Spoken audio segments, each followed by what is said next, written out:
বিআই সাহেব, এই যে আমার সাওয়াত দেখেন পছন্দ হয় নাকি? সাওয়াল দেহে তো মাশাল্লাহ ভাই পছন্দ হয়েছে। তো আপনারা যৌতুক হিসেবে কি গাড়ি নেবেন? ঠিক আছে, না সাওয়াতে গাড়ি দিবে চাইতেছে, তাহলে একটা ভালো গাড়ি চা নাকি?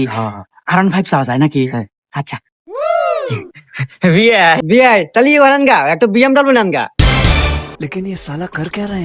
এই কথা ইনা দেখতেছি মালদার পাঠি রে কথা পর আগে এলে যায়। হুন, না চাওয়াতেই যদি ওই BMW দিবে চায়, তাহলে চালি বানিয়ে আরো কত কিনা দেয়। শুন কথা ইয়া করি ল্যাম্বরগিনি চাই, হবা ল্যাম্বরগিনি চাও? মেলাতে দাম কোটি কোটি টাকা দাম। ওকে আসলে বিআই BMW গাড়ি হলে গায়ে যে যুগের হাতে আর আমার ছাওয়ালের হাতে যায় না। এক কাজ করেন, ওই ল্যাম্বরগিনি দেন গা। দের হুম মন্দির যাই দেখা যা, তোর হাতে আত্মীয় তো হরমু না, আমি আর আগে বিয়ে দেবো। কইলাম যে এত লোভ হরো না, তুই না করলো ল্যাম্বরগিনি নাকবো তোর